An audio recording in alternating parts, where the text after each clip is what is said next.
Hi, and thanks for tuning in to Mar Talks. I'm Carrie Cavers, founder of Moms Against Racism Canada.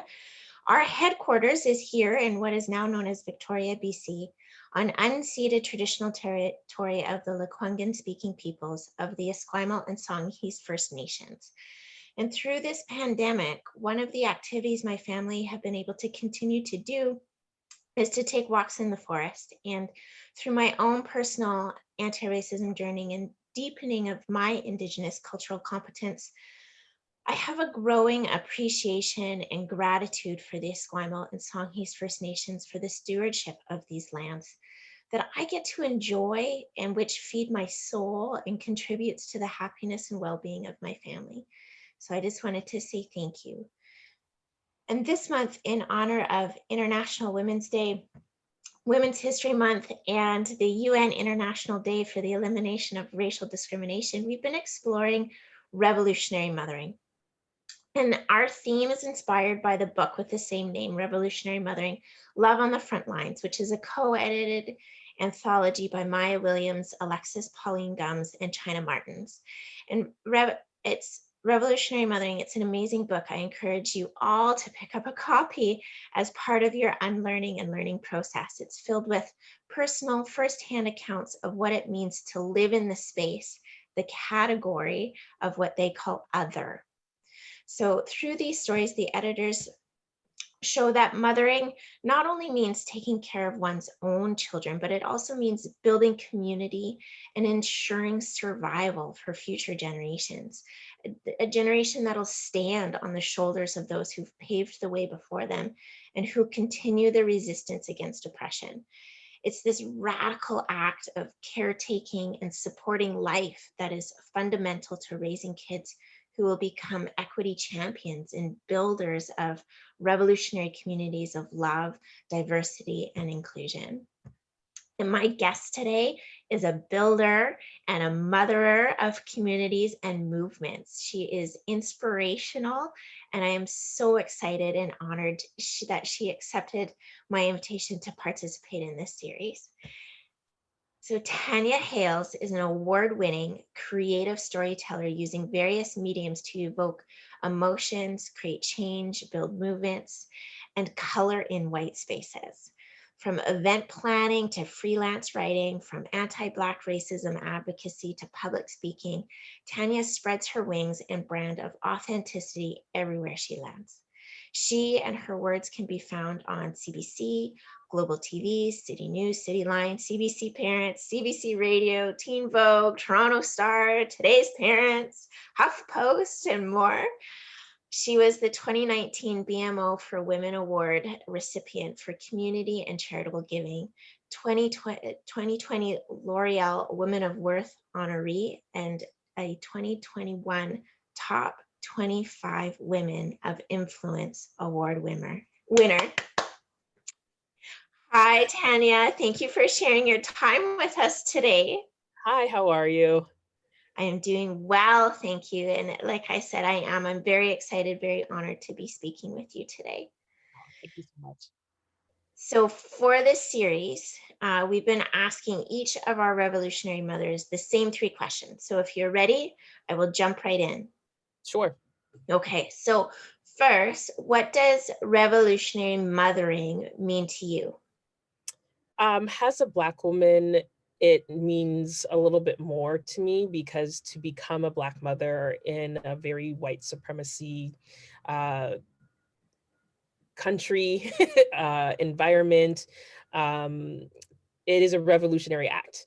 It means that you have hopes and dreams that the planet that your children are going to inherit is better than the one that you currently inhabit. That you have this belief that change is going to actually take place and that they will be seen as equals. They won't be judged based off of their skin color, as much as, generations before them have been. So I think revolutionary means just to believe that the world can be better. That's why we have these babies and decide to become mothers. And I say that has, not necessarily just to give birth, but just in terms of, even if you're building communities in nonprofit ways, grassroots, if you're building businesses that have social purposes, like there's different ways to mother. Thank you. So then what ways do you personally practice revolutionary mothering?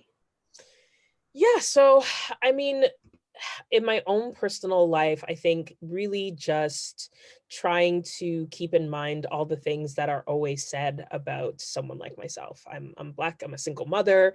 And so a lot of times and my son he's 8, so a boy. And so a lot of the narrative is that, Black single mothers, when they're raising boys on their own, they make them the man of the household, they turn them into mama's boys, all these things. And I work really, really hard to ensure that I'm not doing those things. I want him to have a high emotional intelligence, because I think beyond, him being a child, he's not going to be a child forever. He's going to hopefully grow up to be an adult and live a long life. And so I want to give him a good foundation of who he is as a Black boy, soon, eventually be a Black man. So, making sure that we infuse who we are as a Black community into this household, especially given that we're in we're in an affluent neighborhood, which means lacking of color and diversity. So making sure that all the learnings that he's not getting at school, he gets at home. And Black Moms Connection specifically has an organization. It was created to diversify and disrupt the conversation about motherhood and what it looks like. All the Facebook groups that I was in when I started it 5-6 years ago, not very diverse spaces, right? So if I wanted to ask a very specific Black related question, I was not going to get the answers. And oftentimes it wasn't just not getting the answers, it was getting a lot of pushback, or why are you asking that? And why does it matter X, Y, and Z? So, I started it with 12 of my friends here in Toronto, and then it just grew and it became, an online global village, or over 20,000 moms from Asia to Atlanta to Alberta. I really like alliteration, so I love that. I'm a writer after all, so I'm just like, yes, I love being able to say that.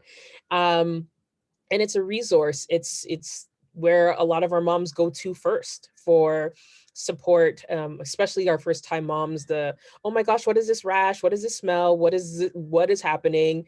Their first time sleeping through the night. Oh my gosh, the first time rolling over and falling onto the floor. Everyone's like, we've all been there. Like, and the support that you need as a first time mom. And this was before COVID, right? We're 6 years old. And so now we become that much more important as we are isolated from each other, whether it's we're emotionally isolated from our families, or we're physically isolated and distanced from our families. So it's become, that much more important. And when we look at how motherhood is defined and celebrated, the exercise I like to run people through is go to Google Images and put in the word mom and see how long you have to scroll before you find a woman of color. And that is the Google image search that's happening in a diverse country like Canada and a diverse city like Toronto. So what does that mean? The narrative, who gets the mom influencer brands, who is on the stages at these mom conferences, who are these mommy bloggers? It's not women that look like me. So for me, the act of BMC even existing and flourishing and growing, especially the partners and the validation that we've gotten, whether it's from media, government entities, corporate entities, shows that we're doing something right in terms of how we want people to see Black mothers. And specifically Black mothers, because there's so much stereotypes about who we are as a group of people. We're not all single moms who don't know who the dads to our babies are. The majority of my moms are married, or in stable relationships. And so, it's really just changing the narrative of what it means to be a Black mother. And I have to say that from my own personal experience in joining Black Moms Connection, like I grew up in the affluent white town. My mom was white. I didn't have that connection. So it has been an amazing part of my journey just to hear those voices and the experience and to be able to connect with that. So, thank you very much for creating that. And it's funny because in kind of snooping about you and everything that you've done and everything like that, I came across, I think it was the L'Oreal Women of Worth little video, and how you talk about just how you said that you created the Facebook group and it was for you and some of your mom friends to create this affinity group. And it's very inspirational to me and motivating to me, because that's how Moms Against Racism started. Essentially, here in Victoria, where I am, there's not very many Black people, and I am that one Black friend for people. And so it was creating that small Facebook group so that we could have that dialogue and that connection and that growth together. I forgot to set the private settings to the group, and I woke up the next morning and it just had blown up. So like it's fantastic when you find that missing piece, where obviously with Black Moms Connection and how successful you've been, that it was so needed and that you filled that space. So Yeah. thank you. Well, first of all, goodness, I can't imagine, even if I toggled off making Black Moms Connection public for a day, what that would mean, because we already have to block the men that try to join or the non-Black women that tried to join. And we get this a lot. I get, I'm always asked, why just Black mothers? Why not all mothers? All moms have the same issue. And I'm like, well, first of all, that's not true. And it's just one of those things where I'm just like, there's very few safe spaces for women, period. Right. It is unsafe to be a woman. Physically, to go out into the world as a woman is difficult. Online is just as hard. And then when you add any type of intersection, whether it's race or cultural identity or sexuality or ability, geography, all of these, there's so many other things that make it even worse. And so to create a safe space to ask questions, get support, whether it's as frivolous as hair care products or it's as serious as, helping your children navigate being called the N-word for the first time in your life, in their life, and having that talk about racism. No, where the motherhood experience is not equal across to all people who decide to become mothers. And the fact that I have to answer that question and justify our existence. Oh, you're a reverse racist and all these other things. And I'm just like, well, first of all, that's not what the definition of racism is, but also just like, we're one group out of literally millions of group on Facebook that, you are not welcome to join. There's tons of groups. I'm like, whether it's groups for moms who live in the East End of Toronto to moms who have children on the spectrum of, learning and thinking differences or autism, I'm just like, I'm not joining those groups. They're not for me.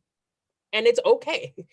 Not everything has to be for everyone. I'm not Walmart, right? So I think it's just really important for people to understand our existence has a group. As I said, like, our existence is disruptive and disrupting the notion of what it is and what it means and how communities can grow.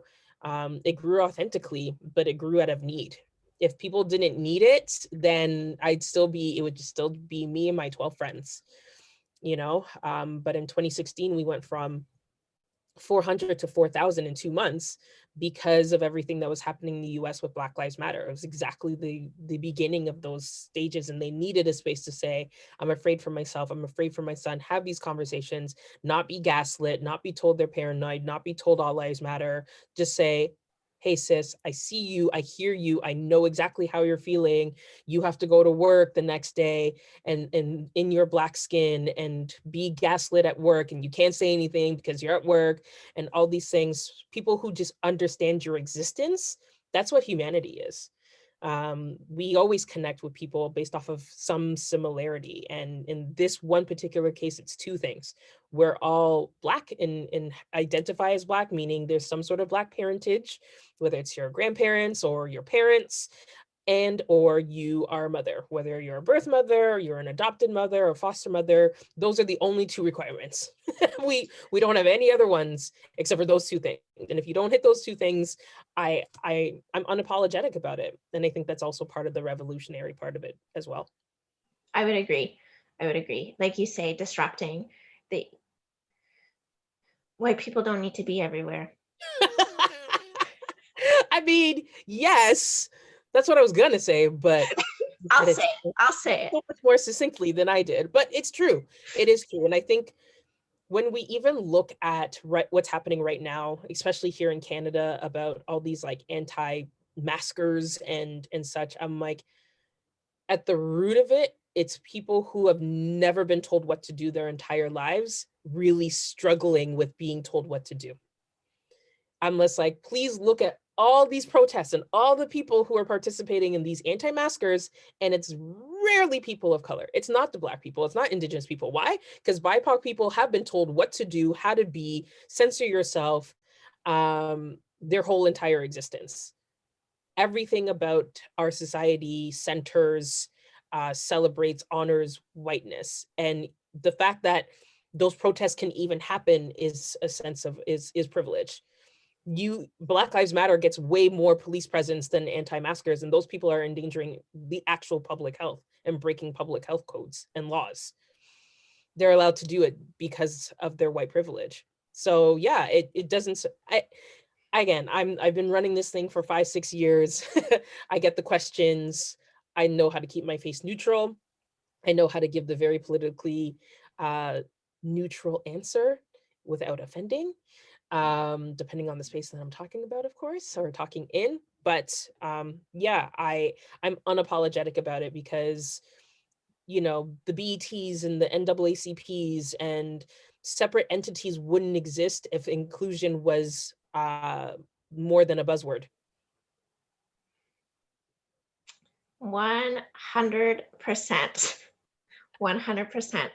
So then, talking about disrupting, what advice do you have for those people who are wanting to be allies and dismantlers of racism?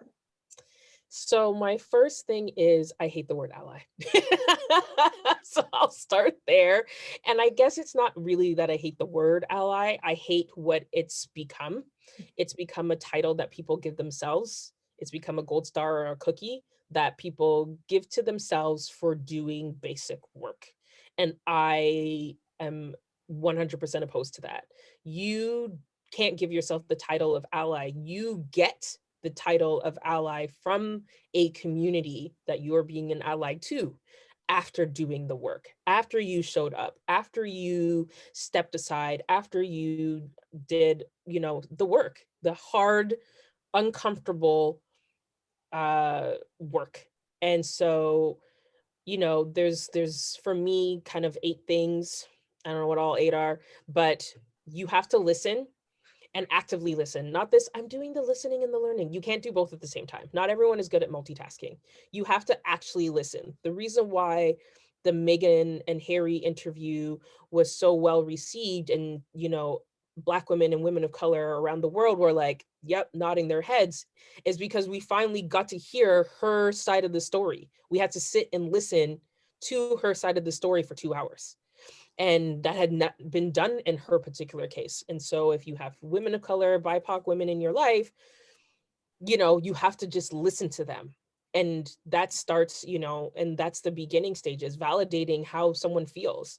If I say something has happened to me and I believe it to be race-based, you know, you questioning me while I'm telling you the story, well, are you sure? And whatever, then you're not listening. Right? You're trying to find holes in the argument and invalidate how I feel, right? You have to amplify voices. And what that means is in a meeting where, you know, you notice that the conversation is floating around your Black or Indigenous people of color colleagues, you know, invite them to be like, hey, what do you think?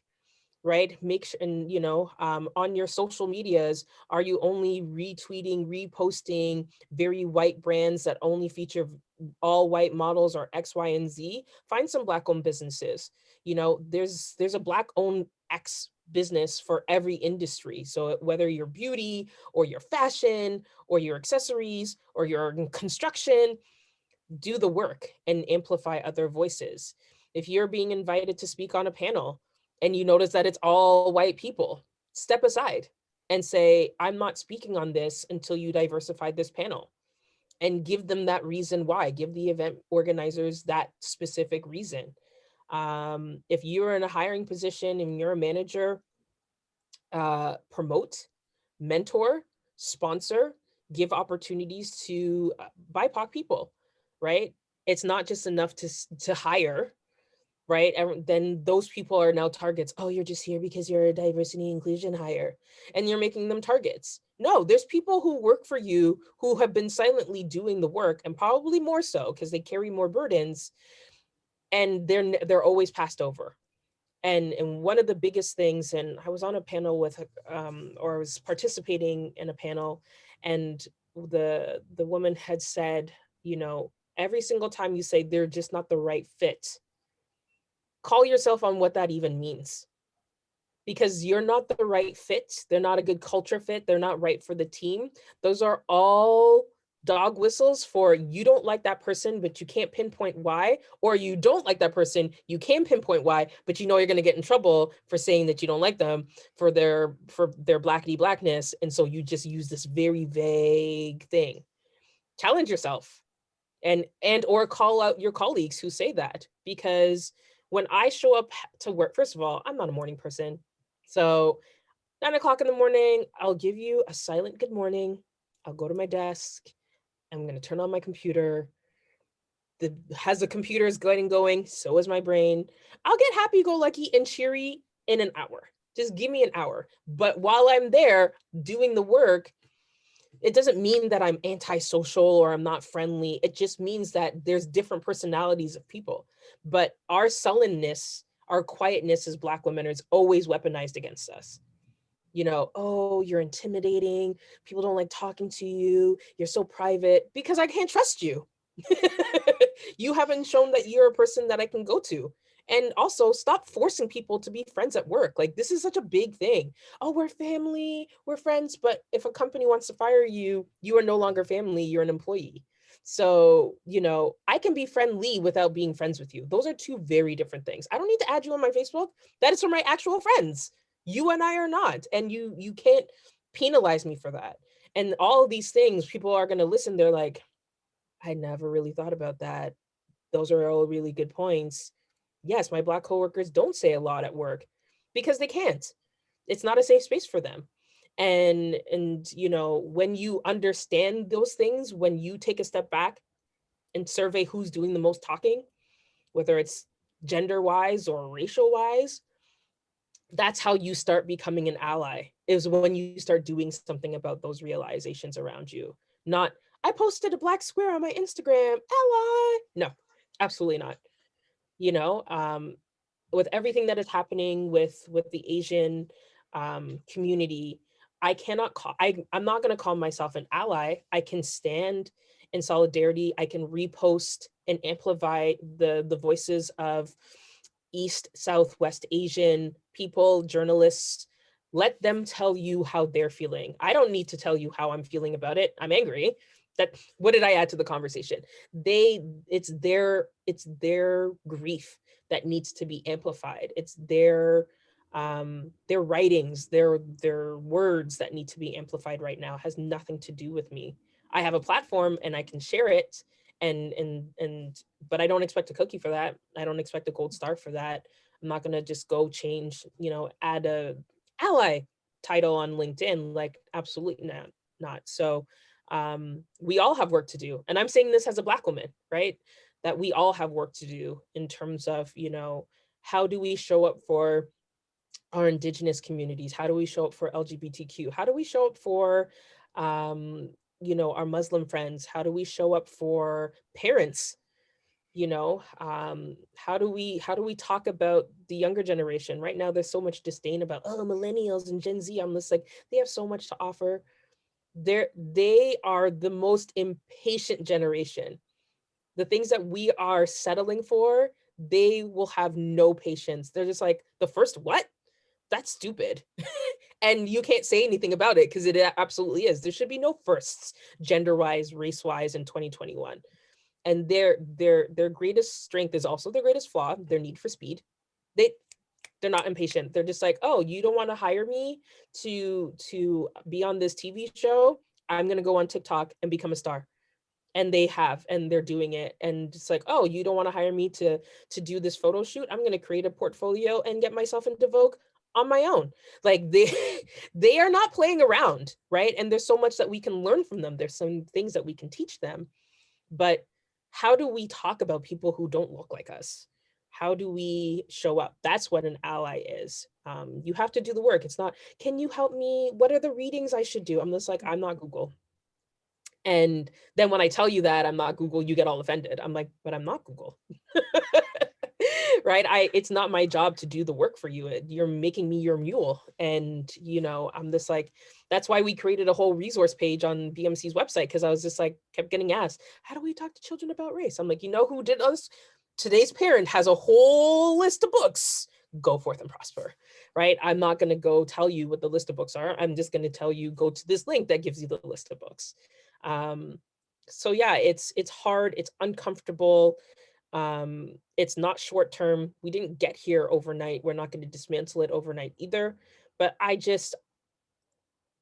the why, like, I don't want to be having these conversations in 8 years. Like, my son will be 18 by that point. Like that, no, 16, math. He'll be a teenager by that point. So, you know, do I still want to be having these conversations about race and racism when he's a whole teenager? No, that would be really stupid. And you know, I know it seems large.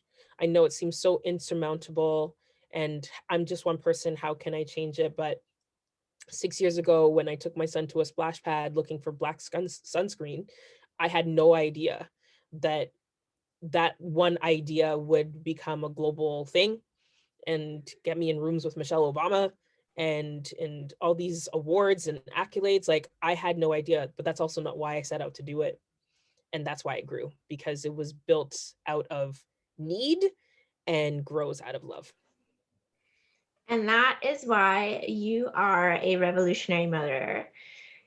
And that's how it happens, right? And I think part of this series that I wanted to highlight is that anybody can do it. You know, there's I mean, I think that there's some things that are special about me just because they're me, but in doing this work, like, there's nothing special about me that makes me be able to do this work. I'm doing this. Let's have a space. Let's have conversation, right? Anybody can do that. So, but thank you for your special brand of you that is bringing all of your wonderfulness to the things that you do. And I'm super jealous and inspired. I'll say inspired to get to a place where I also get to be in a room with Michelle Obama. That is a very nerve-wracking thing, because like, you know, Secret Service, and like they took your phone and your purse, and I'm like, okay, and you got like a minute to just say your hi and hellos and introduce yourself and get a photo. And I was like, okay, how do I get everything that I need out in 30 seconds or less? And you know, what an awe-inspiring, you know, amazing moment. It was another Black woman who gave me that opportunity to be in a room with this Black woman who's also a mother. And that's how it works. You know, I'm the face of BMC just because I talk a lot, so it's easy for me. But I don't do this by myself. There's a whole group of women who do the heavier lifting of moderating the space and X, Y, and Z. My chief financial officer, my ninja, as I call her, she, you know, holds me accountable. She lets me be the visionary, but then she's also like, hey girl, you're doing way too much. You know, you need to surround yourself with people who see you for who you are, encourage you to be your best and grow, get out of your comfort zone, so many of these things. I'm like, imposter syndrome, I can't do that. I can't be in these rooms. I can't be on these calls. I can't speak on these things. Absolutely not. And then it's just like, but why not? It's really just that simple. And anyone can, if you have internet and a device of some sort, you can do so much more than 49% of the world. So there's literally the only thing that's stopping you is you not understanding what your why is. Once you know that, the world is your oyster. Wonderful. Thank you. Thank you so much for spending your time with us.